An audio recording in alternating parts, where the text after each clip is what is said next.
माँ, ये राधिका है, तुम्हारी बहू। राधिका गांव में हॉस्पिटल में नर्स का काम करती है।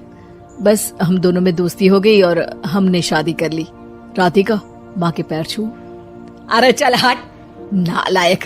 अरे मैंने क्या क्या सपने देखे थे कि तेरी शादी किसी अमीर घर में करूंगी और दहेज में लाखों रुपए लूंगी, और तू गांव की इस मामूली लड़की को मेरी बहू बनाकर ले आया। लेकिन बेटे की जिद के आगे सुनीता देवी मजबूर हो जाती है। राधिका सुनीता देवी को फूटी आंख भी नहीं भाती थी। तुम चिंता मत करो भाग्यवान, हम दोनों मिलकर अपनी बहू को इतना सताएंगे कि वो हमसे तंग आकर ये घर छोड़कर चली जाएगी। फिर हम अपने बेटे की शादी किसी बड़े सेठ की बेटी से कर देंगे, ठीक है? अगले दिन सुनीता देवी अपने बेटे का कमरा साफ कर रही होती है। तभी बहू के सामान में उसे एक बड़ी बड़ी मूंछों वाले आदमी की तस्वीर दिखाई देती है और उसके कंधे पर एक बड़ी सी बंदूक टंगी होती है। तस्वीर के नीचे लिखा होता है डाकू मंगल सिंह। ये किसकी तस्वीर है बहू? ये मेरे पिताजी की तस्वीर है। बस फिर क्या था। ये सुनते ही सुनीता देवी के हाथ पैर कांपने लगते हैं। वो भागती हुई सीधा अपने पति के कमरे में जाती है। अरे गजब हो गया जी, गजब। अरे क्या हो गया भाग्यवान? हमारी बहू एक मशहूर डाकू मंगल सिंह की बेटी है। हे भगवान, अब क्या होगा? क्या कहा? डाकू मंगल सिंह? अरे मर गए रे। सुना है वो तो बड़ा ही खतरनाक डाकू है, मारता ज्यादा है गिनता कम है। लोग पुलिस वाले भी उसके नाम से कांपते हैं। अरे सुना है वो तो हर हफ्ते 2-4 लोगों का ऊपर का टिकट कटवा ही देता है। हे भगवान, अब हम क्या करेंगे? ये हमारे नालायक बेटे ने कैसी मुसीबत हमारे गले बांध दी।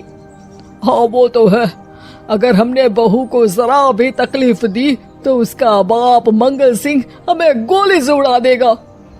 अब जो मैं कहता हूँ उसे ध्यान से सुनो। तुम बहू से बिल्कुल घर के काम मत करवाना और ध्यान रहे उसे किसी प्रकार की तकलीफ नहीं होनी चाहिए, समझ गई ना? और ऐसा ही होता है। अगले दिन सुनीता देवी रसोई में खाना बना रही होती है कि तभी, ये क्या माँ जी, मेरे रहते आप खाना बना रही हैं? चलिए हटिए, मैं खाना बना देती हूँ। अरे नहीं नहीं बहू, तू यहाँ क्यों आ गई? जा तू अपने कमरे में जाकर आराम कर, मैं खाना बना लूंगी। सुनीता देवी जिद करके राधिका को भेज देती है। फिर एक दिन, अरे फर्श पर कितनी धूल जमी है, माँ जी देखेंगी तो नाराज हो जाएंगी, मैं अभी यहाँ पोछा लगा देती हूँ। राधिका जैसे ही पोछा लगाने लगती है कि तभी उसके ससुर की नजर उस पर पड़ती है। बंसीलाल भागता हुआ वहाँ आता है। अरे नहीं नहीं बहू, तुम ये क्या गजब कर रही हो? बहू तो बेटी समान होती है और हम ना अपनी बेटियों से काम नहीं करवाते। तुम आराम से बैठकर YouTube पर किड लॉजिक चैनल की सास बहू की कहानियाँ देखो। वो लोग ना बहुत अच्छी अच्छी कहानियाँ बनाते हैं। सच? आप देखते हैं? अरे मैं तो रोज देखता हूँ।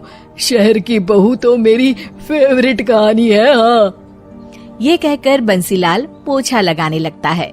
इस तरह राधिका के सास ससुर सारा दिन उसकी खुशामद में लगे रहते हैं और उसे किसी महारानी की तरह रखते थे। कैसा लगा बहू? पिज्जा टेस्टी तो है ना? अच्छा, मीठे में क्या खाओगी बोलो तो? माँ जी, मुझे तो काजू कतली बहुत पसंद है और उसके बाद एक गिलास लस्सी मिल जाए तो मजा आ जाएगा। ये सुनते ही सुनीता देवी अपने पति को कोहनी मारते हुए कहती है, अरे सुना नहीं बहू क्या मांग रही है? जल्दी से भागकर बाजार जाइए और सब खरीद कर ले आइए। हाँ हाँ भाग्यवान, अभी जाता हूँ। राधिका की तो 5 उंगलियां घी में थी। वो तो अपने ससुराल में मजे कर रही थी। दूसरी तरफ राधिका की सास उसके लिए कभी नई साड़ी खरीद लाती तो कभी उसके लिए नए गहने बनवा देती।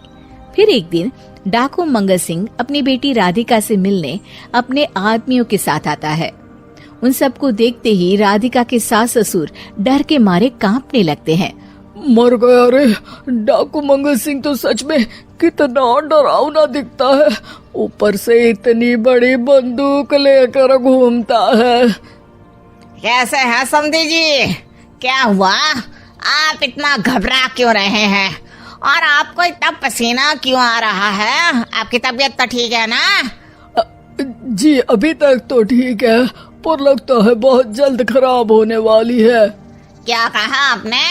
जी कुछ नहीं, बताइए बताइए कैसे आना हुआ। दरअसल आज आपके शहर में हमारी नाटंकी मंडली का प्रोग्राम है, तो इसी बहाने सोचा बेटी का ससुराल भी देखता चलूं। ये सुनते ही राधिका के सास ससुर हैरान हो जाते हैं। क्या कहा? आप नौटंकी में काम करते हैं? हाँ माँ जी, पिताजी डाकू की एक्टिंग बहुत अच्छी करते हैं, उन्हें तो कई अवार्ड भी मिल चुके हैं। और ये बंदूक, ये तो असली लगती है। तभी राधिका के पिताजी अपनी नकली मूंछ निकालते हुए कहते हैं, इस मूंछ की तरह यह बंदूक भी नकली है। ये तो छर्रे वाली बंदूक है, इससे तो मैंने आज तक चिड़िया भी नहीं मारी। और खोदा पहाड़ निकला चूहा, इसका बाप तो मामूली नौटंकी वाला निकला, और हम इससे डर कर बहू की नौकरों की तरह सेवा कर रहे थे। आपने सही कहा जी, इसके पीछे मेरे कितने पैसे खर्च हो गए, और काम कर कर के मेरी तो कमर टूट गई सो अलग। अरे बहू, तूने अपने पिताजी के बारे में हमें पहले क्यों नहीं बताया? राधिका मुस्कुराते हुए कहती है, आपने तो कभी पूछा ही नहीं ना माँ जी।